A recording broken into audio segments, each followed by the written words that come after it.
Reservation రావడంలో అత్యంత ప్రాధాన్యమైన పాత్ర పోషించినటువంటి సంస్థ తెలంగాణ జాగృతి సంస్థ. మరి ఆ రోజే మేము కమిట్మెంట్ ఇచ్చినాం.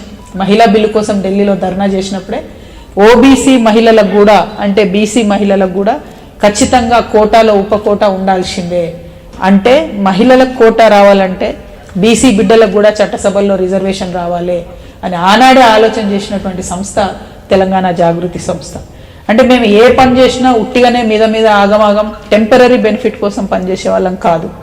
ఈ సమాజంలో మా బాధ్యత ఉన్నంత వరకు, మా శక్తి ఉన్నంత వరకు సమాజంలో కొంత మౌలికమైనటువంటి మార్పును తీసుకురావడానికి పనిచేసినటువంటి సంస్థ తెలంగాణ జాగృతి సంస్థ. అల్టిమేట్గా భౌగోళిక తెలంగాణ సాధించుకున్నాం, కానీ సామాజిక తెలంగాణ, ఒక ఆడబిడ్డకి ఇవాళ స్వతంత్రంగా పనిచేసేటటువంటి తెలంగాణ, ఒక యువమిత్రుడు ఉంటే వాడికి పనిచేసుకునేటటువంటి తెలంగాణ, రాజకీయంగా ఒక గౌరవం పొందాలనుకునేటటువంటి ఒక కమ్యూనిటీ ఉంటే ఆ గౌరవం పొందే ఆస్కారం వచ్చేటటువంటి తెలంగాణ. ఎన్నడూ అసెంబ్లీ గడపదొక్కని, ఎన్నడూ గ్రామ పంచాయతీ గడపదొక్కని అనేక కులాలు ఉంటే వారి గౌరవం లభించాలనేటటువంటి పోరాటం.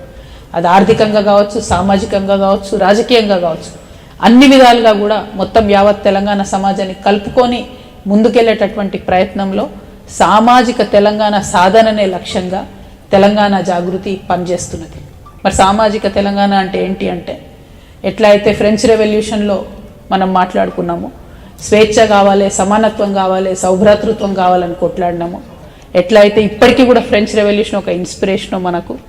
తర్వాత వచ్చినటువంటి తెలంగాణ సాయుధ రైతాంగ పోరాటంలో భూమి కోసం, భుక్తి కోసం, విముక్తి కోసం అని ఎట్లయితే కొట్లాడినామో, దాని ఇన్స్పిరేషన్తో వచ్చిన మలిదశ తెలంగాణ ఉద్యమంలో నీళ్లు, నిధులు, నియామకాలను ఎట్లయితే కొట్లాడినామో, ఇవాళ సామాజిక తెలంగాణ సాధించుకోవాలంటే అవకాశం, అధికారం, ఆత్మగౌరవం, ప్రతి ఒక్కరికి అవకాశం దక్కాలి, తద్వారా అధికారం రావాలి, తద్వారా ఆత్మగౌరవం రక్షింపబడాలనేటటువంటి ఉద్దేశంతో సామాజిక తెలంగాణ సాధన కోసం ముందడుగేస్తా ఉన్నాం. దానికి అనేక మార్గాలు ఉన్నాయి.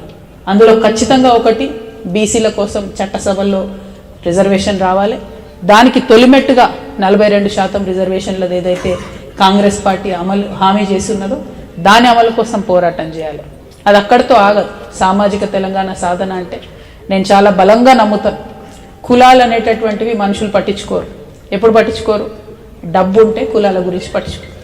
నాకు తెలిసి నేను బలంగా నమ్మేది, ఈ ప్రపంచంలో 2 కులాలు ఉన్నాయి. ఒకటి డబ్బులున్నోడి కులం, ఒకటి డబ్బులు లేనోడి కులం. అంటే ఆర్థికంగా తెలంగాణ బిడ్డలందరికీ కూడా మంచి అవకాశాలు దక్కేటటువంటి తెలంగాణనే సామాజిక తెలంగాణ అవుతుంది.